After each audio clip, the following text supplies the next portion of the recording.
राम राम दीदी। राम राम। राम राम दीदी। राम राम। राम राम। ये छोरा जल्दी कर, जल्दी माल पहुंचाना है अभी। इसको भी लगा।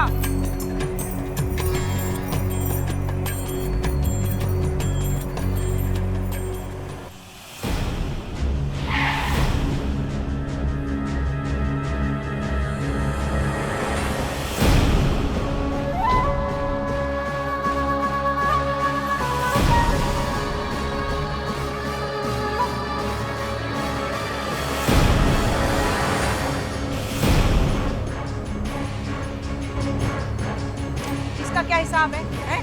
ये तो तू निगोड़े जाके हिसाब तो करता नहीं है। चल जा वहां रख के आ। मिश्री, बात नहीं सुनेगी ना तो जबरदस्ती कर। सच कहता हूँ, तंग नहीं कर, उठा के ले जाऊंगा। अरे नंदनी दास है नाम मेरा, कोई बकरी का बच्चा तो हूं नहीं। हाँ? जो तू गोद में लेगा, चुटकी भरेगा, कान मरोड़ के छोड़ देगा। हाँ? देख, मेरी बात को जरा ध्यान से सुन। शादी करना चाहता हूँ तुझसे, गुनाह है। साईं पति मुझे वो चाहिए जो मेरा परमेश्वर हो, मेरी आत्मा का साथ, जिस पे मैं मरती हूँ।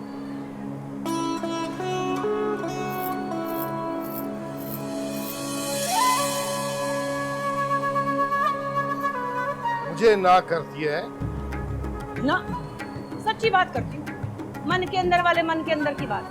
100 एकड़ का मालिक हूँ, गंडवा हूँ, फौलाद का ताजिर, और क्या चाहिए तुझे? अपनी मर्जी की मालिक हूँ, कंवारी हूँ, कच्ची चूड़ी की सौदागर हूँ, मुझे तू नहीं चाहिए। जान से मार दूंगा तेरे को। अरे तू मुझे क्या मारेगा, तू तो खुद मेरे पे मरता है। सच बता, कोई और आ गया है तेरे जीवन में? नहीं, अभी तो नहीं, पर मेरा मन कहता आने वाला है। 13 साल की उम्र से पहनी हुई है, आकर खुद ही उतार लेगा। कोई कह रहा था ये धंधा बेच रही है तू? हाँ, पर तेरे डर से नहीं, पैसा कहीं और लगाने का ख्याल है मेरा। सुन, जाने नहीं दूंगा तुझे मैं कहीं। क्यों? अरे तू मामा लगता है मेरा। साईं अपने काम से काम रख, मेरा रास्ता खोटा ना कर। ये सब बेच रही है तो मुझे देना, मैं खरीदता हूँ। ये तेरे लोहा कूटने वाले हाथ चूड़ियां बनाते हुए अच्छे लगेंगे क्या? अरे शीशे का काम तो दिल वाले करते हैं, तिजोरी वाले नहीं। हट।